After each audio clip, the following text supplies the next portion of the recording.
Hello students, welcome back to our SD classes. तो हमारी polity की सीरीज में कल हमने प्रेम्बल किया था। आज हमारा टॉपिक है शेड्यूल्स के बारे में कि हमारे कितने शेड्यूल्स हैं और क्या क्या उनमें है।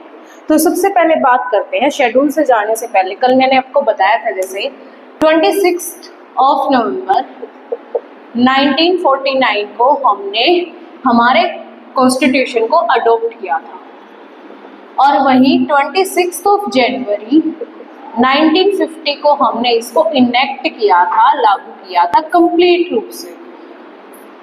26 नवंबर 1949 को कुछ इसके आर्टिकल्स हैं उनको लागू कर दिया था, लेकिन इसको कंप्लीट अगर इनेक्ट पूछे तो 26 जनवरी 1950 को हमने पूर्ण रूप से इसको लागू किया था। अब हम बात करते हैं कि 26 जनवरी की डेट ही क्यों चुनी थी, क्योंकि 26 जनवरी 1929 को पंडित जवाहरलाल नेहरू ने पर्टिकुलरली पूर्ण स्वराज की मांग की थी। कांग्रेस के अधिवेशन के अंदर पूर्ण स्वराज के कंप्लीट इंडिपेंडेंस की डिमांड की थी। तो इसी कारण 26 जनवरी को हमने क्या किया, हमारे कॉन्स्टिट्यूशन को इनेक्ट किया। ये हमारे लिए क्या थी, एक स्पेशल डेट थी। और 26 जनवरी 1950 को ही हम क्या मनाते हैं, हमारा 26 जनवरी को क्या मनाते हैं हम, रिपब्लिक डे। अब हम बात करते हैं कि हमारे कॉन्स्टिट्यूशन के अंदर ओरिजिनली कितने आर्टिकल्स थे, कितने पार्ट्स थे और कितने शेड्यूल्स थे। तो ओरिजिनली अगर बात करें, जब शुरू में हमारा कॉन्स्टिट्यूशन बना तो उस टाइम पे हमारे पास 395 आर्टिकल्स यानी कि अनुच्छेद, 22 पार्ट्स यानी कि भाग और 8 थे इसके पास शेड्यूल्स यानी कि अनुसूचियां। और अब प्रेजेंट डे की बात करें तो हमारे पास 448 है आर्टिकल्स, 25 हैं पार्ट्स इसके और 12 हैं इसके शेड्यूल्स मतलब अनुसूचियां। और कितने इसके अंदर अमेंडमेंट हो चुके हैं, तो आज तक इसमें 104 प्रेजेंट डे तक अमेंडमेंट हो चुके हैं, मतलब संशोधन किए जा चुके हैं। तो ये हमारा कॉन्स्टिट्यूशन का ओवरव्यू है। कितने आर्टिकल्स है, 395 आर्टिकल्स है, 22 इसके अंदर पार्ट्स है, 8 इसके अंदर शेड्यूल्स है। ये थे ओरिजिनली। और प्रेजेंट डे की बात करें तो 448 आर्टिकल्स है, 25 इसके अंदर पार्ट है, 12 इसके अंदर क्या है, हमारे शेड्यूल्स है। अब हम बात करते हैं शेड्यूल्स के बारे में कि शेड्यूल है क्या। तो शेड्यूल्स पर्टिकुलरली अनुसूचियां एक एडिशनल इंफॉर्मेशन है रिगार्डिंग टू आवर कॉन्स्टिट्यूशन। अब कई आपके मन में ये भी सवाल होगा कि शेड्यूल को हमने कॉन्स्टिट्यूशन में आर्टिकल्स की तरह जगह क्यों नहीं दी, क्या रीजन है कि हमने शेड्यूल्स को जगह नहीं दी। तो हम सबको पता है कि हमारा जो कॉन्स्टिट्यूशन था वो ऑलरेडी काफी लंबा था। वन ऑफ द लॉन्गेस्ट हमारा क्या है, कॉन्स्टिट्यूशन है, लिखित संविधान है, इतना लंबा विस्तृत। तो उसके अंदर अगर हम शेड्यूल्स को भी ऐसे डिवाइड करते, ऐसे पार्ट देते, तो वो फिर थोड़ा सा ट्रिकी सा हो जाता, थोड़ा सा पजलिंग हो जाता। तो इसीलिए हमने क्या किया, शेड्यूल्स को अलग रखा आर्टिकल्स से। तो अब बात करते हैं शेड्यूल्स की। शेड्यूल्स जिनको हम क्या बोलते हैं, अनुसूचियां। तो कितने हैं हमारे, टोटल 12 शेड्यूल्स हैं। कितने हैं, 12, टोटल 12 शेड्यूल्स हैं, जिसमें ओरिजिनली कितने थे, हमारे 8 शेड्यूल थे। तो सबसे पहले हम बात करते हैं हमारे फर्स्ट शेड्यूल की,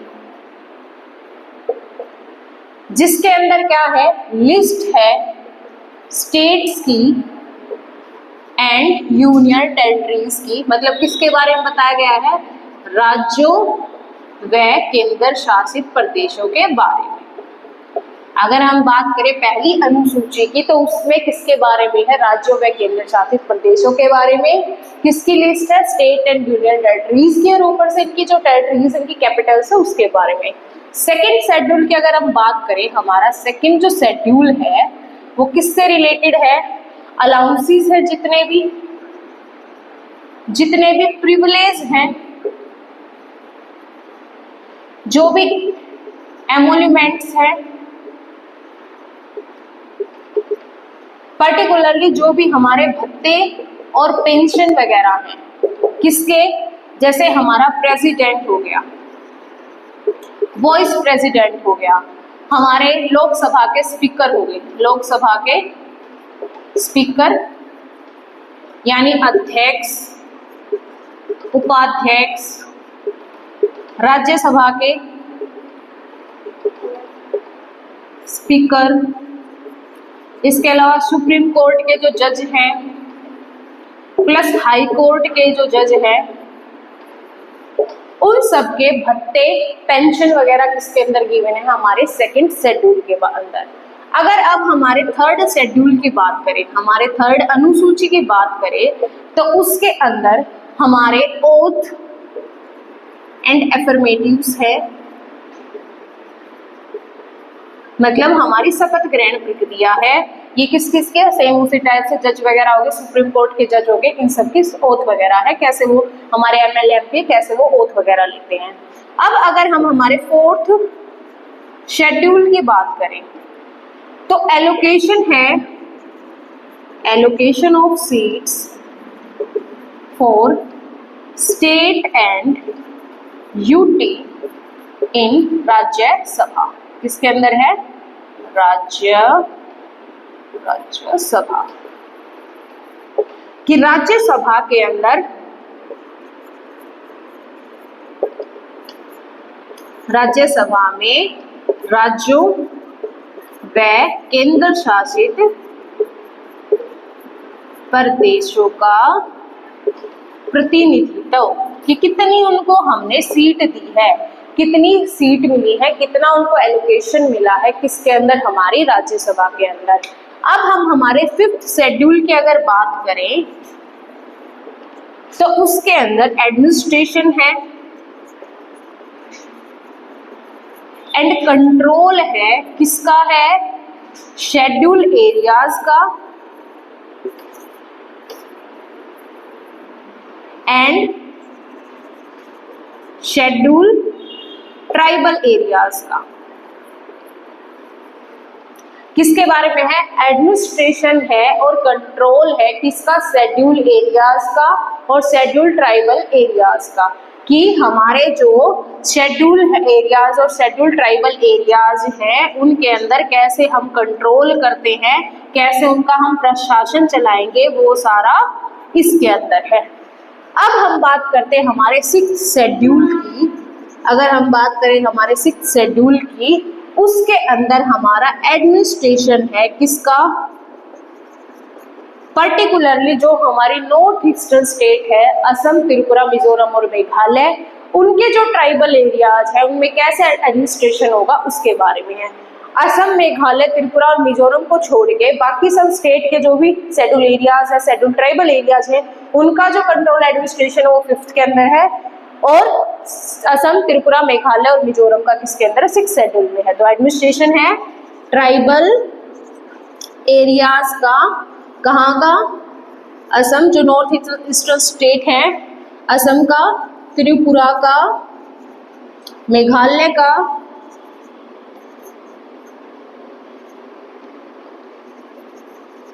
एंड मिजोरम का, इन सब का क्या है? एडमिनिस्ट्रेशन है। अगर हम हमारे, तो देखो एक बार रिवाइज करवा देती हूँ। फर्स्ट शेड्यूल में क्या है हमारा? लिस्ट स्टेट एंड ड्यूटीज का, राज्यों व केंद्र शासित प्रदेशों की सूची दी गई है।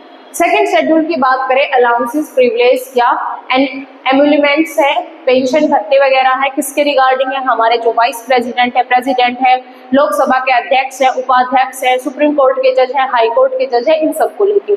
अगर हम थर्ड शेड्यूल की बात करें, तो यहाँ पे ओथ्स और अफर्मेटिव है, हाई कोर्ट के जज वगैरह हो गए, कैसे शपथ लेंगे, एमएलए एमपीज हो गए, उनकी शपथ वगैरह की है। अगर फोर्थ शेड्यूल की बात करें, वहां पे एलोकेशन है सीट्स का, किसका? एलोकेशन है सीट्स का, किसके लिए? स्टेट और यूनियन टेरिटरीज पे। अब कहाँ के लिए एलोकेशन है? राज्यसभा के लिए, कि जो हमारे राज्य होंगे, जो हमारे केंद्र शासित प्रदेश होंगे, उनको कितनी सीटें मिलेंगी राज्यसभा के अंदर। अगर हम हमारे फिफ्थ शेड्यूल की बात करें, तो फिफ्थ से पहले अगर आप सिक्स शेड्यूल याद रखें, वो ज्यादा बेनिफिशियल है, क्योंकि सिक्स शेड्यूल के अंदर हम हमारे ट्राइबल एरियाज की बात करते हैं, नॉर्थ ईस्टर्न स्टेट की, जिसमें क्या क्या आता है हमारा? असम, मिजोरम, त्रिपुरा और मेघालय।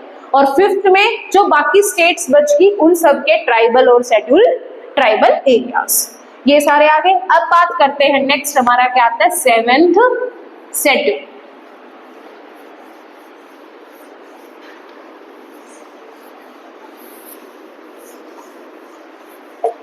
नेक्स्ट क्या है हमारा 7th शेड्यूल।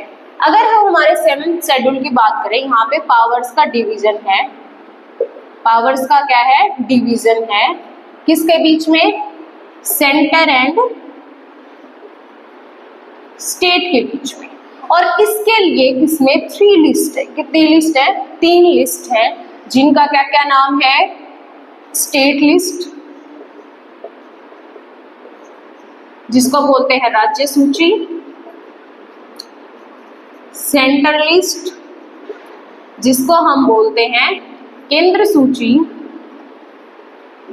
और एक हमारी है कंकरंट लिस्ट जिसको हम बोलते हैं समवर्ती सूची।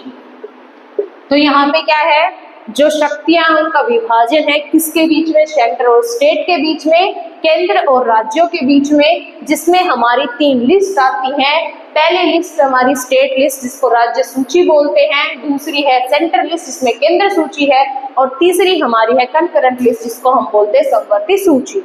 इनमें अलग अलग डिवाइड कर रखे पोर्शंस, जैसे हमारा डिफेंस हो गया किसके अंदर, हमारा सेंटर लिस्ट के अंदर है, पुलिस वगैरह किसके अंदर आ गई, हमारी स्टेट लिस्ट के अंदर आ गई, हेल्थ अपना किसके अंदर आ गया, कंकरेंट लिस्ट के अंदर आ गया। तो ऐसे इन शक्तियों का क्या है डिवीजन है कि इस लिस्ट के ऊपर ये काम करेगा, एक पे कंकरेंट पे दोनों मिलके काम करेंगे, अगर सेंटर से रिलेटेड कुछ भी आएगा तो उसमें सेंटर अकेला काम करेगा, और अगर स्टेट से रिलेटेड है तो वहां पे स्टेट अकेला काम करेगा। तो ये हमारी 7 क्या है लिस्ट है। अब बात करते हैं हमारे 8th शेड्यूल के बारे में, किसके बारे में बात करते हैं 8th शेड्यूल, जिसमें क्या है हमारी ऑफिशियल लैंग्वेज है, क्या है ऑफिशियल लैंग्वेज, हमारी भाषाएं। अब हमारी भाषाएं ओरिजिनली अगर कोई पूछे तो कितनी थी, 14 भाषाएं थी, लेकिन बाद में ऑफिशियल लैंग्वेज हमने कितनी कर दी, आज के टाइम पे हमारी कितनी है 22 है, कितनी है 22 है। ओरिजिनली हमारी ऑफिशियल लैंग्वेज कितनी थी 14, और अगर प्रेजेंट डे की बात करें तो हमारी आज के टाइम में कितनी है 22 भाषाएं हैं। अब हम बात करते हैं हमारे 9th शेड्यूल में। तो देखो जो ओरिजिनल शेड्यूल थे वो हमारे कंप्लीट हो गए, अब बाकी के 4 हमने क्या किया, ऐड किए हैं अलग अलग अमेंडमेंट करके। अब उनके बारे में बात करते हैं। तो सबसे पहले कौन सा आता हमारा 9th शेड्यूल, और इसको हमने अमेंड किया था, ये फर्स्ट था, फर्स्ट कॉन्स्टिट्यूशनल अमेंडमेंट एक्ट था 1951 का। कब का था 1951 का, और ये किससे रिलेटेड था, लैंड रिफॉर्म से, भूमि सुधार गृह से, भूमि सुधार से रिलेटेड था, जिसने क्या किया अबोलेशन किया, अबोलेशन किया किसका, जमींदारी सिस्टम का। इसने किसको प्रतिबंधित किया, जो हमारे देश में सालों से जमींदारी सिस्टम चलता आ रहा था उसको इसने प्रतिबंधित कर दिया। इसमें पर्टिकुलरली अराउंड 219 के करीब लॉज हैं, एक्चुअल डाटा नहीं पता है, बस अप्रोक्सीमेट बता रहे, 290 करीब लॉज हैं। और ये जो कानून है ना, इनका जुडिशियल रिव्यू नहीं हो सकता, मतलब इनको अदालत में हम चुनौती नहीं दे सकते।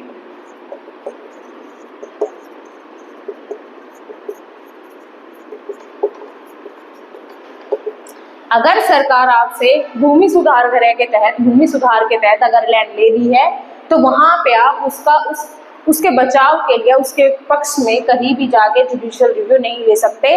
सरकार का उसमें पर्टिकुलरली हमारा जो जुडिशियल है, हमारी जो न्याय तंत्र प्रणाली है, उसका कोई इसके अंदर रोल नहीं होगा। ये सारा सरकार के हाथ में रहेगा, पूरा स्टेट और सेंटर अपने हिसाब से लेके चलेगी। तो ये कब आया था हमारा फर्स्ट कॉन्स्टिट्यूशनल अमेंडमेंट एक्ट हुआ था 1951 में, तब ये हमारा 9th शेड्यूल ऐड किया गया था। अब बात करते हैं हम हमारे 10th शेड्यूल की।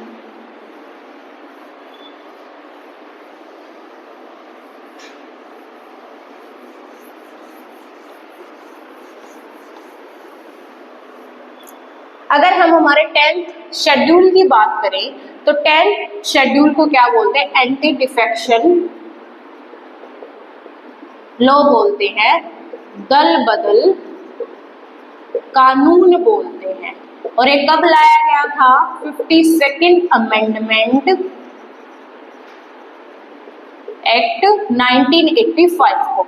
अभी क्यों ऐड किया गया? जैसे एमपीज वगैरह हैं, पर्टिकुलरली अपना बदलते रहते हैं पार्टी को बार बार, तो उसको रोकने के लिए, क्योंकि इससे अस्थिरता पैदा होती है, इससे हमारी स्टेबल नहीं हो पाती गवर्नमेंट, तो उस चीज को रोकने के लिए, करप्शन पर्टिकुलरली इसके कारण करप्शन भी क्रिएट होता है, पैसे वैसे लेके भी अपने आप को बदलते रहते हैं, तो इस चीज को रोकने के लिए क्या किया गया? एंटी डिफेक्शन लॉ लेके आया गया, जिसको बोलते दल बदल कानून। और इसको कब ऐड किया गया था? 52nd अमेंडमेंट एक्ट 1985 के अंदर। अब बात करते हैं हमारे 11th शेड्यूल की। 11th शेड्यूल में क्या है? हमारा पंचायत है। क्या है? पंचायत। हमारा पंचायत है, पंचायती राज सिस्टम है। टोटल इसके 29 सब्जेक्ट हैं, मतलब 29 इसके क्या है? विषय है।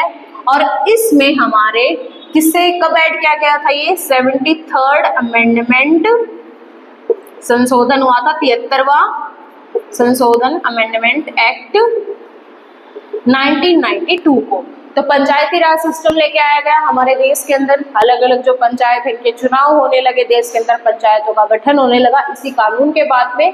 तो ये जो पंचायती राज सिस्टम है, ये कब आया था? हमारा 73वें संविधान संशोधन 1992 के कारण, जिसमें टोटल विषय कितने हैं? 29 विषय है। अब हम बात करते हैं हमारे 12वें शेड्यूल के बारे में, जिसको हम बोलते हैं 12th शेड्यूल। और उसके अंदर हमारी है म्युनिसिपैलिटीज, मतलब हमारी क्या है? नगर पालिका। और इसके हमारे 18 सब्जेक्ट हैं, मतलब 18 विषय हैं। और इसको लाया गया था 74th अमेंडमेंट एक्ट 1992 को। इसको ऐड किया गया कि शहरों के अंदर भी क्या होनी चाहिए? हमारी नगर पालिका होना चाहिए, उसका चुनाव होना चाहिए, उसके लिए उसको 18 विषय दिए गए। और ये कब ऐड हुआ था? 74th अमेंडमेंट एक्ट 1992 के अंदर। अब हम बात करते हैं इनके ट्रिक्स की कि कैसे हम हमारी 12 की 12 जो शेड्यूल्स अनुसूचियां उनको याद रखें। तो इसके लिए ट्रिक क्या है?